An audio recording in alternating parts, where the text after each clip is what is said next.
नमस्कार, भारतीस मराठी तडकामध्ये आपले खूप खूप मनापासून स्वागत आहे। आज आपण बनवणार आहोत पावसाळ्याच्या निमित्ताने छान अशी गरमागरम कुरकुरीत अशी मुगाची भाजी। मुगाची डाळ घेतली मी, जवळजवळ 1 वाटी मुगाची डाळ आहे। जवळजवळ 3 तासापासून मी पाण्यात भिजवून ठेवलेली आहे आणि छान अशी भिजून गेली मुगाची डाळ। हे बघा, बघू शकता आपण ही पाण्यातनं काढून घेऊया। मुगाची डाळ मी अशी चाळणीत काढून घेतलेली आहे। आता आपल्याला एक मिक्सरचं भांड घेऊन त्यात आपल्याला हे वाटण करून घ्यायचं आहे। आधी जाडसर असं हे वाटण करायचं आहे। 4 हिरव्या मिरच्या मी घेतलेल्या आहेत, तुम्ही तुमच्या अंदाजानुसार घेऊ शकता। अद्रक, अर्धा इंच अद्रकचा तुकडा आणि 4 ते 5 लसणाच्या पाकळ्या घेतल्या आहेत। या अशा मला जाडसर अशा मिक्सर मध्ये वाटून घ्यायच्या आहेत। हे बघा, या पद्धतीने मी हे जाडसर असं वाटून घेतलेलं आहे। आणि आता आपल्याला 2 चमचे अशी मुगाची डाळ काढून घ्यायची आहे भिजवलेली। आता आपण हे मिक्सरच्या भांड्यात टाकून घेऊया। हे पण आपल्याला छान असं जाडसर असंच वाटून घ्यायचं आहे। हे बघा, छान असं मी असं वाटून घेतलंय जाडसर असं। आता मी छोटंसं वाटण करून घेते। वाटण म्हणजे आपल्याला खलबत्त्यात असं छान असं जाडसर असं हे ठेचून घ्यायचे। 1 चमचा धणे घेतले, 1 चमचा बडीशेप घ्यायची आहे आणि अर्धा चमचा मी जिरं घेते। आता आपल्याला हे छान असं जाडसर असं वाटून ठेचून घेऊया।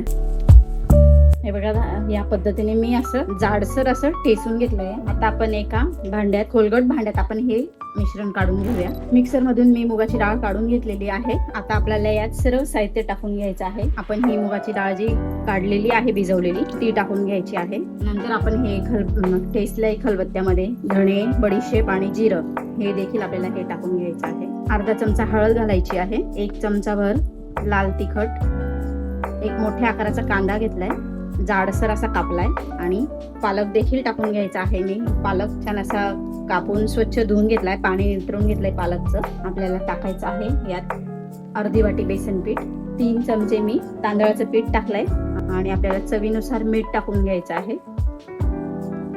1 चमचा भरून मी पांढरे तीळ टाकून घेते आणि चांगलं मिक्स करून घ्यायचं आहे। आता आपल्याला हे या पद्धतीने तुम्ही कधी मुगाची भाजी बनवलेली आहे का, मला कमेंट करून नक्की सांगा। माझ्या रेसिपी तुम्हाला कशा वाटतात ते देखील तुम्ही कमेंट करू शकता आणि नवीन काहीतरी तुम्हाला सुचवायचं असेल तर ते देखील तुम्ही मला सुचवू शकता कमेंट करून। लाईक करत जा आणि शेअर पण करत जा, म्हणजे आणि कमेंट केल्याने त्या कमेंट वाचून मला खूप असं आनंद होतो की माझ्या रेसिपीज तुमच्यापर्यंत पोहोचताय आणि तुम्हाला त्या देखील आवडत आहे। तेल आपण चांगलं गरम करून घेतलेलं आहे। आता आपण थोडंसं गरम झालेलं तेल आपण या मिश्रणात टाकून घेऊया आणि छान असं हे आपल्याला मिश्रण मिक्स करून घ्यायचं आहे। आता आपण भाजी टाकायला घेऊया। गरमागरम मस्त अशी कुरकुरीत अशी आपली ही भाजी तयार होते।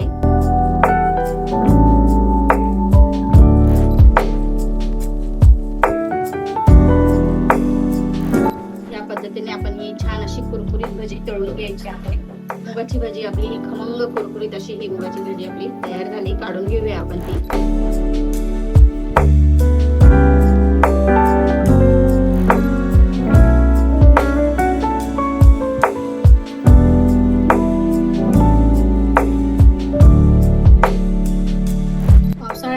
अशी गरमागरम मस्त ती वेगळ्या प्रकारामध्ये आपण ही मुगाची भाजी बनवलेली आहे। तुम्ही एकदा ही रेसिपी नक्की ट्राय करा। अगदी कुरकुरीत आणि खमंग अशी ही मुगाची भाजी तयार होते। रेसिपी कशी वाटली कमेंट करून सांगायला विसरू नका। रेसिपी आवडली असेल तर लाईक करा, शेअर करा आणि सबस्क्राईब करायला विसरू नका। धन्यवाद।